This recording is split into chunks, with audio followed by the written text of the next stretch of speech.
아버지 감사합니다. 저희들이 올려드리는 찬송을 받으시고 또 마음도 받아주시고 뜻도 받아주시고 정성도 받아주시고 우리의 생명까지도 드릴 수 있는 이러한 하나님을 사랑하는 그 사랑도 받아주시옵소서. 제가 말씀 듣겠습니다. 말씀하여 주시옵소서. 저희들이 잘 듣고 그 말씀대로 순종하겠습니다. 예수님의 이름으로 기도 올리옵나이다. 아멘. 할렐루야. 네, 참 좋은 날입니다. 2000년에 예수님께서 이스라엘 베들레헴의 사람의 모양으로, 그분은 하나님의 아들이시죠. 그분이 본체는 하나님이시지만 하나님으로 여기지 아니하시고 사람의 모양, 성경은 종의 형체라고 그랬습니다. 그런 모양으로 이 땅에 오셨습니다. 낮고 천한 인간의 모습으로 오셨습니다. 예수님께서 이 땅에 오신 목적이 무엇이었을까요? 대부분의 성도들은 마태복음 1장 21절 말씀을 통해서 예수님께서 우리를 죄에서 구원하시기 위해서 이 땅에 오셨다는 것을 잘 알고 있습니다. 그러나 그 외에 이제 다른 목적들도 있는데, 이 땅에 오신 목적들이 여러 가지가 있는데 그 부분은 잘 모르고 있는 것이 현실인 것 같아요. 그런데 다른 목적까지도 다 알아야 예수님께서 이 땅에 오신 진정한 의미를 안다고 할 수가 있습니다. 예수님이 이 땅에 오신 목적은 한 5가지 정도로 보게 되면, 이제 첫째가 아까 말씀드렸던 우리를 죄에서 구원하시기 위함입니다. 두 번째가 누가복음 4장 43절에 보면은 하나님 나라의 복음을 전하기 위해서 오셨다. 또 마가복음 1장 8절에 보면 성령으로 세례를 주시기에 오셨습니다. 그다음 네 번째는 요한일서 3장 8절에 보면 마귀의 일을 멸하시기 위해서 오셨습니다. 그리고 이제 마태복음 5장 17절에 보면 율법을 완전케 하기 위해서 오셨습니다. 오늘 예수님께서 이 땅에 오신 목적 가운데 마태복음 5장 17절부터 19절을 본문으로 해서 율법을 완전케 하려 오신 예수님, 이런 제목으로 2시간에 걸쳐서 함께 은혜를 받을 것인데, 그 첫 번째 시간입니다. 먼저 오늘 본문 말씀 가운데 마태복음 5장 17절을 같이 읽겠습니다. 마태복음 5장 17절입니다. 내가 율법이나 선지자나 폐하러 온 줄로 생각지 말라. 폐하러 온 것이 아니요 완전케 하려 함이로라. 아멘. 자, 많은 사람들이 예수 그리스도 이 땅에 오셔서 십자가에 죽으심으로 인해서 율법을 폐하셨다, 이렇게 생각을 합니다. 그러나 예수님께서 마태복음 5장 17절에서 뭐라고 말씀하십니까? 예수님은 자신이 오신 것이 율법이나 선지자를 폐하려 함이 아니고 오히려 완전케 하려 오셨다고 이렇게 말씀하고 있습니다. 여기서 율법이나 선지자는 구약의 율법을 말하는 것입니다. 그리고 완전케 하다는 말은 헬라어로 플레로입니다. 플레로, 완성하다 또는 더하다 또는 성취하다, 이런 뜻이 있어요. 예수님께서 이 땅에 오신 목적은 구약의 율법을 폐하기 위해서 오신 것이 아니라 구약의 율법을 완성시키기 위해서, 더하기 위해서, 성취시키기 위해서 오셨다라는 거죠. 그럼에도 불구하고 많은 사람들은 구약의 율법, 곧 모세가 시내산에서 받은 율법은 예수님께서 오심으로 폐하여졌다, 그래서 우리와 무관하다, 이렇게 생각합니다. 저도 그런 사람 중에 한 사람이었습니다. 율법은 예수 오심으로 폐하여졌고 율법은 다 지킬 수 없는 것이다. 또 율법 중 한 가지만 지키지 않아도 지옥 간다고 한다면 도대체 천국 갈 사람이 단 한 사람이라도 있겠는가? 또 율법은 구약 시대고 신약 시대는 은혜 시대다, 이런 생각들. 그렇기 때문에 율법을 지키라고 하는 사람이 있다고 한다면 그 사람은 구약만 믿는 사람이다. 그래서 그 사람은 율법주의자 또는 행위구원자다, 이렇게 비난을 하거나 배척하기까지 이렇게 합니다.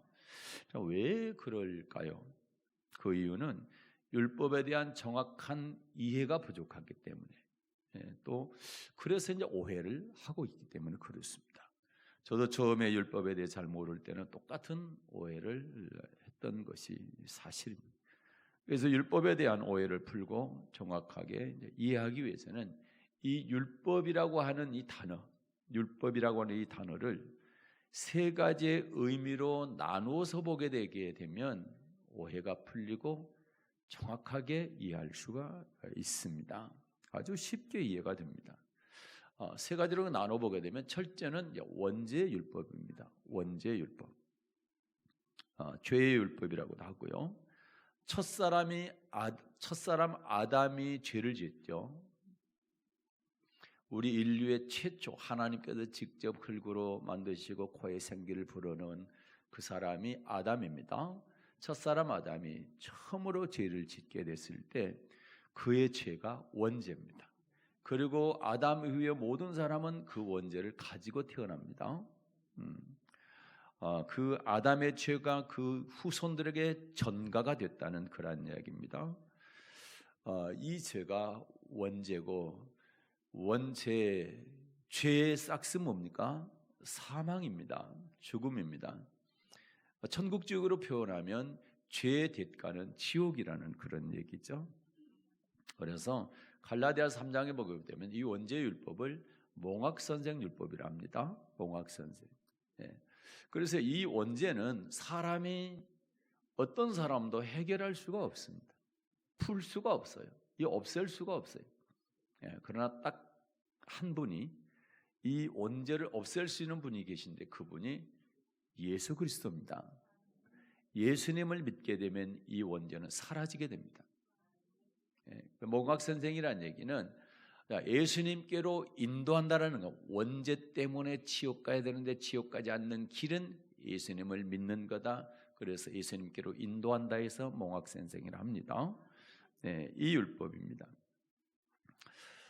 이 원죄에 대한 율법은 반드시 예수 믿게 되면 사라지게 되고, 이 원죄가 없어지기 때문에 죄 짓기 이전의 아담의 상태로 돌아간다. 이렇게 아시면 됩니다. 두 번째 율법이 사람의 율법입니다. 그러니까 시내산 율법, 하나님께서 모세를 통해서 시내산에서 주신 율법 있잖아요. 그 율법을 우리가 지켜야 되는데 그 율법에다가 더한 율법이 있습니다. 사람의 율법, 사람의 계명, 사람의 교리, 사람의 생각, 사람의 철학, 뭐 이런 것들, 사람의 학문들, 이런 것들 더하게 되게 되면 이게 사람의 율법이 되는 겁니다. 하나님의 율법에다가 뭐 마태복음 15장이나 마가복음 7장에 보게 되면 장로의 유전이라 이렇게 돼 있고 사람의 계명이라고 돼 있죠. 이거를 더하게 되면 이게 사람의 율법이 되는 겁니다. 자, 엄밀히 따지면 율법주의자가 누구냐? 율법을 지키는 사람이 율법주의자가 아니라 이 시내산 율법에다가 사람의 계명을 더한 이 율법을 지키는, 사람의 율법을 지키는 사람들이 율법주의자입니다. 그 사람들이 대표적인 사람들이 예수님 시대 때의 바리새인과 서기관들이었죠. 이 율법은 절대로 지켜서는 안 됩니다. 이 율법은 성경상 예수님께서 말씀하신 걸 보면 이 율법은 지키면 지킬수록 사람이 악해진다는, 사람이 악해져. 그리고 이 율법을 지켰던 그리고 가르쳤던 바리새인과 서기관들에게 예수님께서 너희 지옥 간대. 너희는 지옥 판결을 절대로 피할 수가 없다. 이렇게 아주 강력하게 그들을 책망하셨습니다. 한번 보십시오. 그들만 가르쳤던 사람들만 천국 못 들어간 것이 아니라 그렇게 가르친 사람에게 배웠던 성도들까지도 천국 못 들어가는 거예요. 그래서 이 율법은 절대 지키면 안 된다. 마태복음 23장 13절부터 15절 한번 보겠습니다. 마태복음 23장 13절부터 15절. 화 있을진저 외식하는 서기관들과 바리새인들이여, 너희는 천국 문을 사람들 앞에서 닫고 너희도 들어가지 않고 들어가려 하는 자도 들어가지 못하게 하는도다. 화 있을진저 외식하는 서기관들과 바리새인들이여, 너희는 교인 하나를 얻기 위하여 바다와 육지를 두루 다니다가 생기면 너희보다 배나 더 지옥 자식이 되게 하는도다. 아멘. 네, 바리새인 서기관들에게 화가 있다. 이 화는 심판을 말합니다. 심판받는다. 너희는 천국문을 사람들 앞에서 닫고 있다라는 거죠. 이들이 뭘 가르쳤단 말입니까? 하나님의 말씀에다가 사람의 계명을 더해서 가르쳤다라는 얘기죠. 그랬는데 너희가 천국문을 닫고 있고 너희도 들어가지 않고 들어가려고 하는 성도들까지도 못 들어가게 하고 있다라는 겁니다. 그러면서 15절에 보면 교인 하나를 얻기 위해서 바다 육지 두루 다니다가 교인 하나가 생기면 너희보다 배나 더 지옥 자식이 되게 한다. 그래서 여러분, 주의 종이 사람의 계명을 가르치게 될 때 그 종만 천국 못 들어가는 것이 아니라 그 사람의 계명을 배운 성도들도 천국 못 들어간다는 사실을 꼭 기억해야 됩니다. 그래서 우리는 분별할 수가 있어야 되는 것이다. 33절도 보겠습니다. 33절. 뱀들아, 독사의 새끼들아, 너희가 어떻게 지옥의 판결을 피하겠느냐? 아멘. 자, 뱀들아, 독사의 새끼들아. 계시록 12장 그다음에 20장에 보게 되면 뱀을 잡으니 용을 잡으니 옛뱀이요 곧 사단이요 마귀다. 그 용, 옛뱀, 사단, 마귀는 이름만 다르지 같은 존재입니다. 네. 그러면 이 뱀 독사의 새끼들 그러니까 사탄 마귀라는 거죠. 마귀의 자식들이라는 거죠.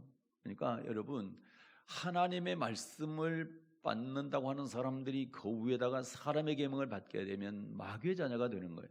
심각합니다. 우리는 절대로 사람의 계명을 받으면 안 되는 거예요. 예, 절대로 받으면 안 된다. 예. 그러면서 어떻게 너희가 지옥의 판결을 피하겠느냐? 지옥 판결을 피할 수가 없다라는 겁니다. 그러면 100% 지옥 간다는 얘기예요. 주님께서 이렇게 말씀하셨는데, 자, 세례 요한의 설교 보면 마태복음 3장 7절부터 12절에 보면 세례 요한의 설교가 나오잖아요. 자, 바리새인과 서기관들에게 자, 너희가 아브라함의 자손이라 할지라도 회개에 합당한 열매를 맺지 아니하면 찍어 버려 던지운다 경고했죠. 예? 예수님도 공생에 딱 시작할 때 회개하라 천국이 가까웠느니라. 그러면 3년 전에 예수님께서 또는 세례 요한이 바리새인과 서기관들에게 너희가 회개에 합당한 열매, 자, 말씀으로 돌아와야 된다, 하나님께 돌아와야 된다, 그리고 회개하고 그 말씀 지켜야 된다 이렇게 얘기했는데도 불구하고 돌아오지 않고 돌이키지 않냐고 하나님의 말씀 더하기 사람의 계명을 가르치게 되니까 3년 후에 예수님 그러시는 거, 너희 지옥 판결 피할 수 없다, 지옥 간다. 3년 동안 기회를 줬다 이 말입니다. 돌이키라고 회개에 합당한 열매를 맺을 수 있는 시간과 기회를 줬다 말입니다. 그런데 이거를 받아들이지 않은 거예요. 그러니까 너희는 절대 지옥 판결 피할 수 없다, 100% 지옥 간다 이렇게 얘기한 겁니다. 그래서 여러분, 우리가 잘못할 수가 있는 거예요. 그렇죠? 영적으로 어릴 때에는 이게 하나님의 말씀인지 사람의 계명인지 분간이 잘 안 될 때가 있는 겁니다. 성경입니다. 이것이 이렇게 말씀을 전한다고 하는 사람들이 비슷하게 전하는데 이게 사람의 계명인데도 불구하고 그것을 분별을 못하게 되면 하나님의 말씀으로 듣게 되는 거예요. 그래서 우리에게 영적인 분별력이 필요하다. 요한일서 4장에 보게 되면 미혹의 영과 진리의 영을 분별하라 돼 있잖아요. 선지자들이 수없이 많은 설교를 하고 있는데 그들의 모든 설교가 다 하나님의 말씀은 아니라는 거예요. 진리가 아니라는 거예요. 그래서 미혹하는 설교가 많이 선포되고 있기 때문에 너희는 그를 분별하라 이렇게 말씀하는 겁니다. 분별해야 됩니다. 왜요? 내 영혼이 죽고 사는 문제이기 때문에 그렇습니다. 아멘입니까? 네. 그 다음에 세 번째는 시내산 율법입니다. 시내산 율법. 이 시내산 율법은 하나님께서 출애굽기 20장부터 레위기 27장까지입니다. 시내산에서 모세를 통해서 하나님께서 주신 율법을 말하는 겁니다. 이 이제 우리가 말하는 율법 그러면 이 시내산 율법을 말합니다. 그래서 원죄율법이나 사람의 율법 이거는 성경에서 말씀하고 있는 율법이 이제 아닌 것이기 때문에 그래서는 이제 차치하고 저와 여러분이 반드시 알아야 되는 율법이 세 번째 시내산 율법입니다. 그래서 앞으로 율법 하면은 이 시내산 율법을 말하는 것임을 여러분 꼭 상기하시기를 바랍니다. 이 시내산 율법이 뭐냐라고 할 때 첫째, 이 시내산 율법은 여호와 하나님을 경외하게 하는 법입니다. 하나님을 뭐하게 하는 법이요? 경외하는. 경외한다 말은 두렵고 떨림으로 하나님을 섬기는 것을 말합니다. 하나님을 섬기게 하는 법입니다. 네. 성경 66권 가운데 율법에 대해서 가장 잘 기록한 책이 신명기입니다. 네. 신명기 1장 5절 한번 볼까요? 신명기 1장 5절 읽겠습니다. 모세가 요단 저편 모압 땅에서 이 율법 설명하기를 시작하였더라. 아멘. 자, 보십시오. 자, 모세가 요단 저편 모압 평지 모압 땅에서 율법 설명을 시작하니라. 그러면 1장부터 쭉 율법 설명을 하는 거예요. 32장에서 결론이 나오는데 그 결론 한번 보겠습니다. 율법의 결론이 나오는데 그 이따 나중에 보기로 하고, 일단 신명기는 뭐합니까? 율법을 설명한 책이다. 네. 40년 동안 광야 생활하고 가나안 땅 들어가기 바로 직전, 가나안 땅을 바라보면서 들어가지는 못하고 가나안 땅을 바라보면서 이스라엘 백성들을 다 모아놓고 1.5세대, 2세대들을 다 모아놓고 율법이 무엇이다 라고 하는 걸 설명한 책이 바로 신명기라는 것입니다. 이 율법을 신명기 4장에서는 단어를 약간 다르게 표현하고 있습니다. 신명기 4장 1절입니다. 신명기 4장 1절. 이스라엘아, 이제 내가 너희에게 가르치는 규례와 법도를 듣고 준행하라. 그리하면 너희가 살 것이요 너희의 열조의 하나님 여호와께서 너희에게 주시는 땅에 들어가서 그것을 얻게 되리라. 아멘. 자, 이스라엘아, 하나님의 백성들을 부를 때 이스라엘이라 그랬죠. 자, 이제 내가 너희에게 가르치는 규례와 법도를 듣고 준행하라. 율법을 규례와 법도라고 그랬습니다. 그런데 이건 뭐 해야 된다고요? 듣고 준행해야 된다. 누가요? 이스라엘이. 하나님의 백성들이, 하나님의 자녀들은 반드시 규례와 법도를 듣고 준행해야 된다. 그리하면, 듣고 준행하면 그 다음에 뭡니까? 너희가 살 것이요. 네. 이걸 조금만 뒤집으면 듣지 않고 준행하지 아니하면 너희가 죽을 것이요. 맞습니까? 네. 그리고 열조의 하나님 여호와께서 너희에게 주시는 땅, 가나안 땅이죠. 거기에 들어가게 될 것이다. 그래서 여러분, 규례와 법도 율법을 지키는 것이 얼마나 중요합니까? 살고 가나안 땅 들어간다. 가나안 땅이 뭘 예표한다고 그랬어요? 천국을 예표한다고 그랬잖아요. 네, 이렇게 중요한 겁니다. 그래서 율법을 가리켜 여기서는 이제 규례와 법도라고 그러네요. 8절에서는 뭐라고 그럴까요? 8절 시작. 오늘 내가 너희에게 선포하는 이 율법과 같이 그 규례와 법도가 공유로운 큰 나라가 어디 있느냐. 아멘. 여기엔 율법이라는 단어가 나오죠. 자, 율법 이코르 자, 규례와 법도다. 율법은 규례와 법도입니다. 맞습니까? 네. 13절은요. 이렇게 얘기하고 있어요. 13절 보겠습니다. 여호와께서 그 언약을 너희에게 반포하시고 너희로 지키라 명하셨으니 곧 십계명이며 두 돌판에 친히 쓰신 것이라. 아멘. 여기서는 뭐라고 하고 있어요? 언약이다. 또 십계명이다. 그렇죠. 네. 언약 십계명. 그러면 율법은 규례와 법도, 그 다음에 언약 십계명. 이 십계명은 두 돌판에 썼다고 되어 있죠. 네. 그런데 말이죠. 율법, 규례, 법도, 언약, 십계명을 우리에게 지키라고 주시면서 지키라고 명하신 이유가 설명되어 있는데 10절입니다. 율법을 지켜야 되는 이유, 우리에게 하나님께서 명령하신 이유입니다. 10절입니다. 읽겠습니다. 내가 호렙산에서 내 하나님 여호와 앞에 섰던 날에 여호와께서 내게 이르시기를 나를 위하여 백성을 모으라. 내가 그들에게 내 말을 들려서 그들로 세상에 사는 날 동안 나 경외함을 배우게 하며 그 자녀에게 가르치게 하려 하노라 하시매. 아멘. 하나님께서 시내산에 강림하셔서 십계명을 주시고 또 그 외에 율례를 주셨는데, 그러면서 그 각종 십계명과 각종 율례를 명하셨는데 그 명하신 이유가 뭐라고 합니까? 이스라엘 백성들로 하여금 세상 사는 날 동안에 누구를? 여호와 하나님을 뭐하라고? 경외하라고.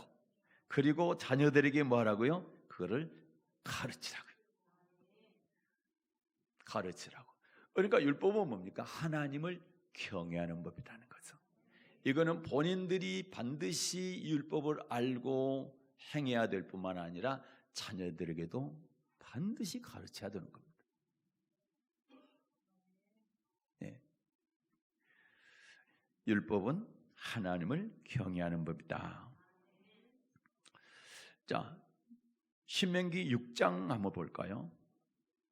여기에 율법의 의미, 규례와 법도의 의미가 무엇인지 정확하게 말씀하고 있습니다. 신명기 6장 20절입니다. 신명기 6장 20절. 후일에 내 아들이 내게 묻기를 우리 하나님 여호와의 명하신 증거와 말씀과 규례와 법도가 무슨 뜻이뇨 하거든. 아멘. 자, 보니까 자, 훗날 네 아들이, 네 자녀가 묻는다는 건 뭘 묻는다는 말입니까? 하나님 여호와 명하신 증거와 말씀과 규례와 법도가 무슨 뜻입니까? 이렇게 묻는다라는 거죠. 그러면 21절 이하 이렇게 대답하라는 겁니다. 나중에 율법이 뭐냐고 자녀들이 묻게 될 때 이렇게 대답해라. 그 율법은 이런 것이란다. 이렇게 대답하라는 겁니다. 21절부터 24절입니다. 너는 내 아들에게 이르기를 우리가 옛적에 애굽에서 바로의 종이 되었더니 여호와께서 권능의 손으로 우리를 애굽에서 인도하여 내셨나니 곧 여호와께서 우리의 목전에서 크고 두려운 이적과 기사를 애굽과 바로와 그 온 집에 베푸시고 우리 열조에게 맹세하신 땅으로 우리에게 주어 들어가게 하시려고 우리를 거기서 인도하여 내시고 여호와께서 우리에게 이 모든 규례를 지키라 명하셨으니 이는 우리로 우리 하나님 여호와를 경외하여 항상 복을 누리게 하기 위하심이며 또 여호와께서 우리로 오늘날과 같이 생활하게 하려 하심이라. 아멘. 자, 율법이 뭡니까? 이렇게 부모에게 묻게 될 때 우리가 옛적에 애굽에서 종이 되었었는데 하나님께서 크고 두려운 이적과 기사를 애굽과 온 바로의 집에, 애굽과 그의 왕의 온 집에 베풀고 우리를 그곳에서 인도해 내셨다. 그리고 우리에게 인도해 내신 다음에 우리에게 모든 규례와 율법을 주시면서 그것을 지키라고 명하셨다. 그 이유는 우리로 그걸 지킴으로 하나님을 경외하라고 하는 것이고, 그렇게 경외하게 될 때 항상 뭘 주겠다고요? 복을 주시겠다는, 이렇게 대답해 주라는 얘기입니다. 그럼 여러분 율법에 대해서 알아야 돼, 몰라야 돼? 반드시 알아서 자녀들을 가르쳐야죠. 가르쳐야 됩니다. 하나님을 경외하여 항상 복을 누리게 하기 위함이다. 이렇게 대답하라는 겁니다. 이 말씀에서도 하나님께서 우리에게 율법을 명하신 목적은 여호와 하나님을 경외하게 하기 위함이라는 것을 알 수가 있는 거죠. 또 율법의 모든 말씀을 지켜서 여호와를 경외하는 것은 하나님께서 이스라엘 백성을 구원하신 목적입니다. 이스라엘 백성을 구원하신 목적은 여러분과 저를 구원하신 목적과 같습니다. 전도서 12장 13절 보겠습니다. 전도서 12장 13절. 일의 결국을 다 들었으니 하나님을 경외하고 그 명령을 지킬지어다. 이것이 사람의 본분이니라. 아멘. 사람의 본분. 하나님께서 우리를 지으신 목적, 또 하나님께서 저와 여러분을 구원하신 목적입니다. 이게 뭡니까? 바로 하나님을 경외하고 그분의 명령을 지키는 것이다. 그러면 저와 여러분은 어떠한 일이 있어도 하나님이 우리를 구원하시고 또 창조하시고 이런 목적으로 하나님을 경외하고 그분의 명령을 지키라고 명령하셨기 때문에 반드시 그렇게 해야 되는 거죠. 네. 그래서 하나님께서 우리에게 요구하신 구원의 목적대로 살아가는 것이 사람으로서 마땅히 할 일이라. 그래서 사람의 본분이다, 이렇게 말씀하고 있습니다. 그래서 율법이 뭐냐? 첫째는 하나님을 경외하는 거고, 두 번째는요, 하나님과 우리 사이에 맺은 언약입니다. 하나님과 우리 사이에 맺은 언약을 바로 율법이라 합니다. 시편 89편 3절에 보게 되면 하나님께서 우리를 뭐 하셨대요? 택하셔서 언약을 맺죠. 그래서 하나님은 택한 자와 언약을 맺는다고 말씀하고 계세요. 거기는 너무 잘하니까 펴지 않겠습니다. 시편 89편 3절. 근데 이 말씀대로 하나님은요, 첫 번째 사람 아담이죠. 아담과 뭘 맺었을까요? 언약을 맺었어요. 근데 창세기 2장 3장에 보게 되면 아담과 언약 맺었단 말이 없어요. 네, 그런 단어가 없어요. 맺었단 말. 그런데 호세아 6장 7절에 가게 되면 아담과 언약을 맺었다는 말씀이 들어 있습니다. 창세기 2, 3장에 보면 아담과 언약 맺은 것이 없고 생명나무 또는 선악과 나무의 열매를 먹어라 먹지 말라 이런 게 있는데 바로 그것이 바로 뭐였다라는 거예요? 하나님과 아담이 언약 맺었다라는 거죠. 네. 호세아 6장 7절입니다. 호세아 6장 7절. 저희는 아담처럼 언약을 어기고 거기서 내게 패역을 행하였느니라. 아멘. 아담처럼 언약을, 이스라엘 백성들이 아담처럼 언약을 어겼다. 근데 아담도 언약을 어겼다라는 거죠. 그러면 선악과를 따먹은 게 언약을 어긴 거라는 거죠. 네. 그러면 언약이 아까 신명기 4장에서 언약이 율법이었잖아요. 율법이 규례와 법도요, 언약이요, 또는 십계명이요, 경외하는 법이요, 이렇게 얘기했잖아요. 그러면 하나님께서 아담과 법을 정하셨다, 언약을 하셨다, 율법을 정하셨다, 뭐 그렇게 말씀을 해도 전혀 틀린 말이 아닌 거죠. 이제 개인적으로는 아담과 언약을 맺은 거고, 그다음에 민족적으로는 처음으로 민족적으로 언약을 맺은 민족이 바로 이스라엘 민족이죠. 이스라엘 민족. 자, 이스라엘 민족과 어떻게 언약을 맺었는지 그 장면을 한번 보도록 하겠습니다. 출애굽기 19장에 보게 되면 하나님께서요, 애굽에서 구원받은 이스라엘 백성들을 전부 시내산 앞에 모읍니다. 그리고 그들에게 말하죠. 모세를 통해서입니다. 나와 언약을 맺자, 이렇게 말씀을 하시는 거죠. 출애굽기 19장 5절과 6절 보겠습니다. 출애굽기 19장 5절 6절.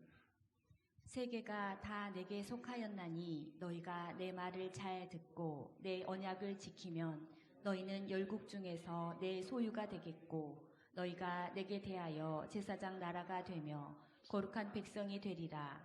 너는 이 말을 이스라엘 자손에게 고할지니라. 아멘.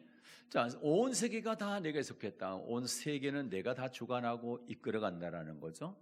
그러시면서 자, 너희가 내 말을 잘 듣고 나와 언약을 하고 언약을 잘 지키면 내가 세 가지 복을 줄게. 첫째는 내 소유가 되게 해주겠다. 소유가 되게 해주겠다는 먹고 마시고 입는 걸 이거 책임져 주겠다는 얘기고, 그 다음에 제사장 나라가 되게 해주겠다. 제사장 나라가 된다면 제사장은 이렇게 계속 세습을 하죠. 자녀가 제사장 되고 또 자녀가 제사장 되고 그렇잖아요. 이 얘기는 뭡니까? 제사장은 믿음의 장이잖아요. 그래서 믿음의 계보를 계속 대대로 이어주겠다, 그런 뜻입니다. 이렇게 조용합니까? 네. 끊어지면 좋겠어요? 아니요, 대대로 이어져가요. 그래서 제사장 나라가 되어주겠다는 믿음의 계보를 계속 이어갈 수 있도록 믿음의 가문으로 연결 계속 이어주겠다, 믿음의 복을 주겠다, 이런 말입니다.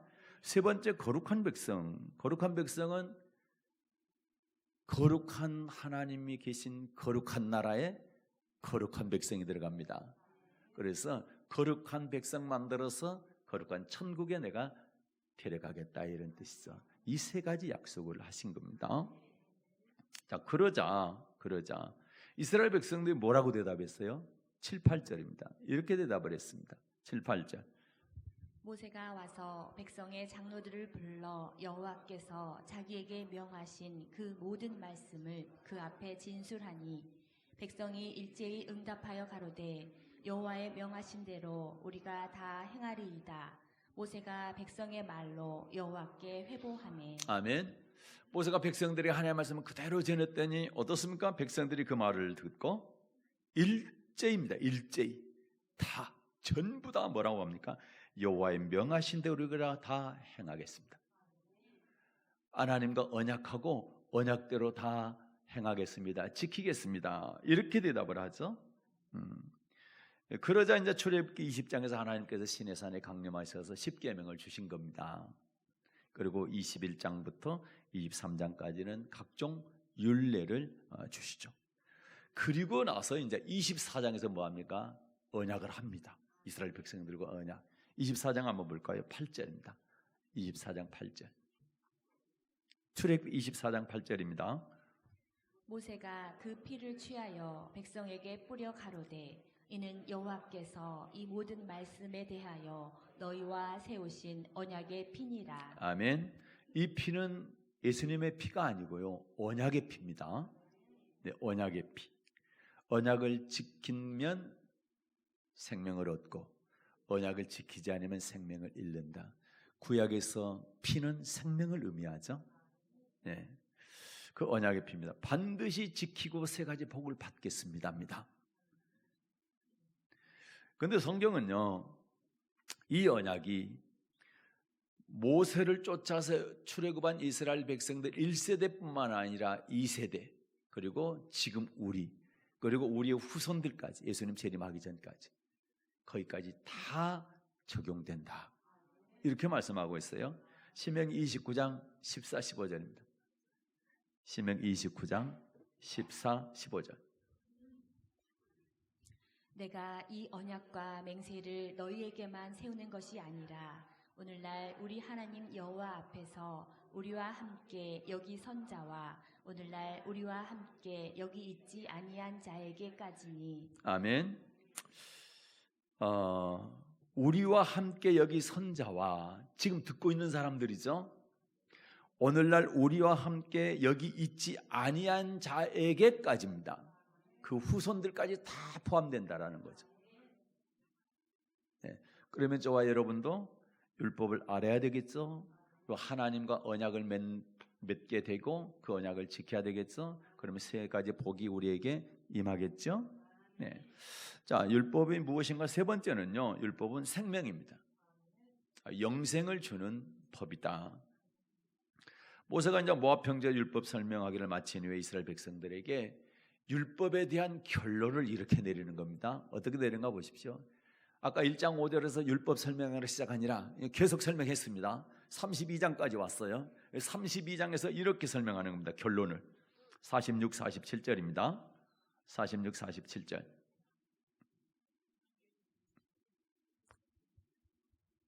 신명기 32장 46, 47절입니다.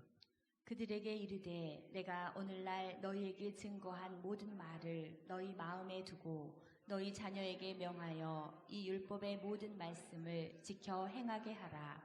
이는 너희에게 허사가 아니라 너희의 생명이니 이 일로 인하여 너희가 요단을 건너 얻을 땅에서 너희의 날이 장구하리라. 아멘. 자, 이 율법의 모든 말씀을 지켜 행하게 하라. 너희도 지키고 너희 자녀들에게도 지켜 행하게 하라. 이는 그 이유는 율법이 허사가 아니고 뭐라는 거예요? 생명이라는 겁니다. 생명. 그 다음 구절 보니까 이 일로 인하여 너희가 요단을 건너 얻을 땅에서 너희의 날이 장구하리라. 가나안에서 장구하리라. 이 얘기는 천국에서 영원히 산다는 얘기잖아요. 이 생명. 영생을 얻게 될 것이라는, 그래서 영생의 법입니다. 그런데 참 불행하게도 모세와 함께 애굽에서 광야로 나왔던 이스라엘 백성들의 다수가 이걸 지키지 아니함으로 가나안 땅에 못 들어가게 됐다라는 거죠. 예. 그거를 모세는 자기가 눈으로 직접 본 겁니다. 그러니까 신명기를 설명할 때 민수기까지 모세가 이스라엘 백성들과 40년 동안 신앙생활 하는 거잖아요. 출애굽부터 민수기까지. 그런데 민수기까지 딱 끝났는데 40년이 됐어.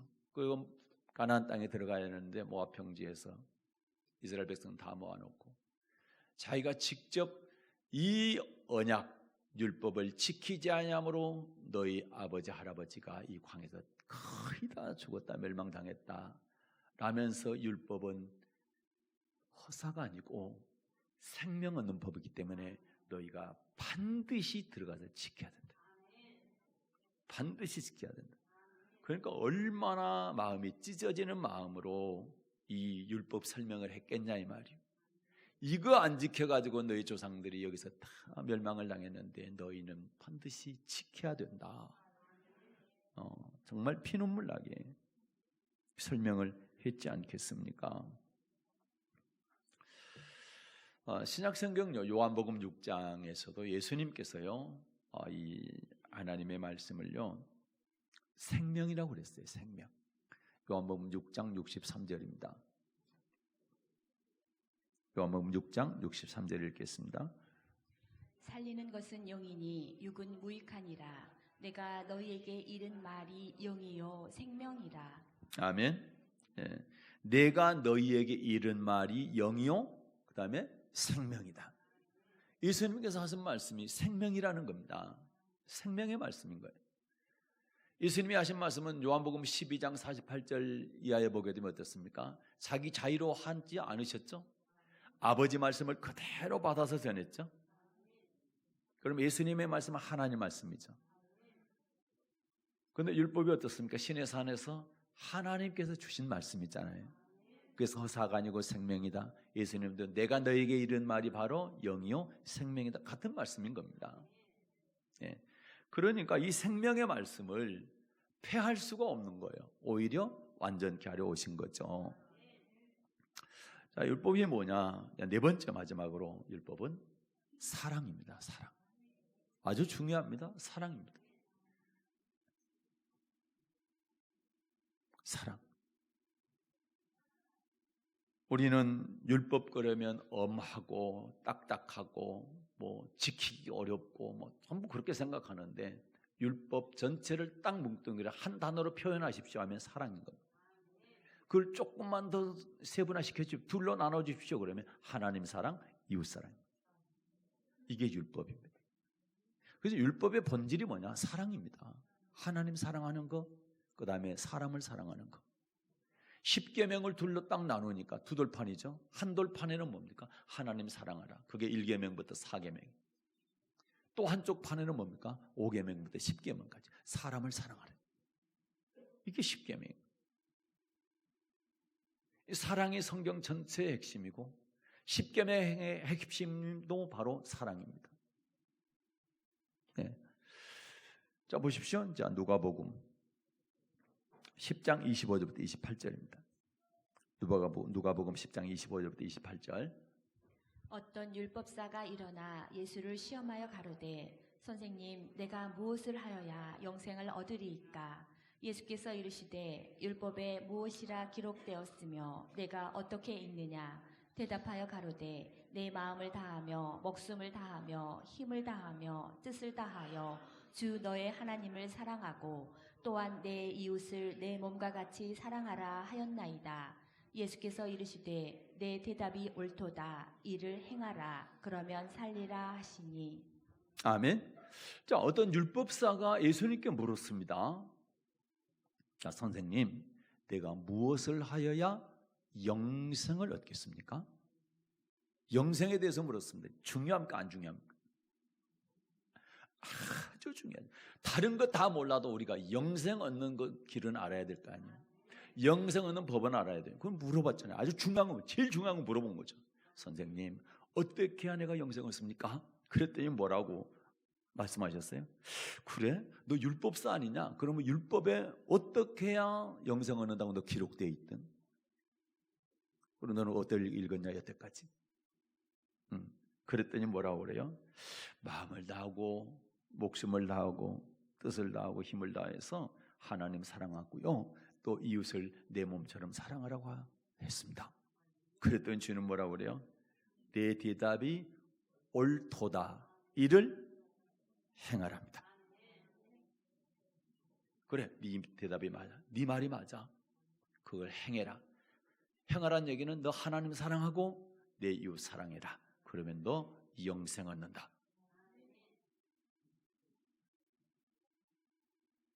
그러니까 율법의 핵심이 뭐냐? 하나님 사랑, 이웃 사랑입니다.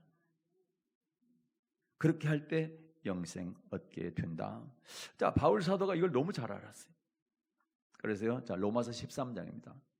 8절. 로마 13장 8절. 피차 사랑의 빛 외에는 아무에게든지 아무 빛도 지지 말라. 남을 사랑하는 자는 율법을 다 이루었느니라. 아멘.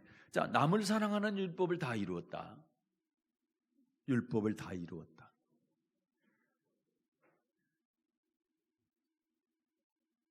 구약, 신약 이 말씀들이 율법의 말씀인데 이걸 다 이루는 건 뭡니까? 사랑하는 거란 얘기죠. 그러면 율법에 대해서 뭐라고 설명하냐면 9절 한번 보실래요? 네, 시작. 간음하지 말라, 살인하지 말라, 도적질하지 말라, 탐내지 말라 한 것과 그 외에 다른 계명이 있을지라도 내 이웃을 내 자신과 같이 사랑하라 하신 그 말씀 가운데 다 들었느니라. 아멘. 자, 간음하지 말라, 살인하지 말라, 도적질을 탐내지 말라. 이게 10계명이죠. 10계명에 있는데 이 10계명 외에 또 다른 계명이 있다 할지라도 어디 안에 그 말씀들이 다 들었단 말입니까? 사랑 안에요. 사랑 안에. 여러분, 그러면 여러분 율법 지켜야 됩니다. 이 얘기는 무슨 얘기입니까? 여러분 사랑해야 됩니다. 좀 더 구체적으로 하나님 사랑해야 됩니다. 사랑하되 좀 더 구체적으로 마음을 다하고 목숨을 다하고 힘을 다하고 뜻을 다해서 하나님 사랑해야 됩니다. 그 다음에 또 하나, 내 이웃을 사랑해야 된다. 사랑하되 네 몸처럼 내 이웃을 사랑하라. 이게 이제 율법 전체라 말입니다. 그래서 율법은 사랑이다. 그러면서 10절에 보니까 사랑은 이웃에게 악을 행치 않으니 그러므로 사랑은 율법의 완성이니라. 사랑은 율법의 완성입니다. 그래서 사랑하지 않는 삶을 가지고는 절대로 천국 못 들어간다.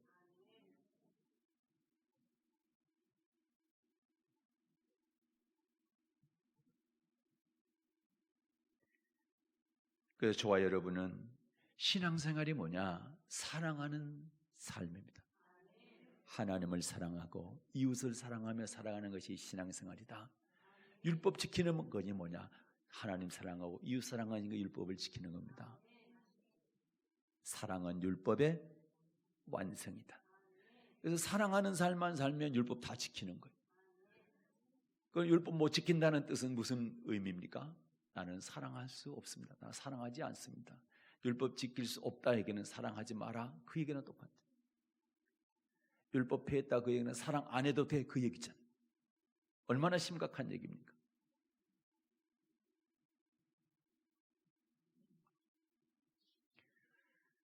그래서 말라기 3장에 보게 되면 주의 종들이 이 율법을 잘 몰라가지고 하나님을 경외하며 섬기는 것이 헛되다 이렇게 한다라는 거.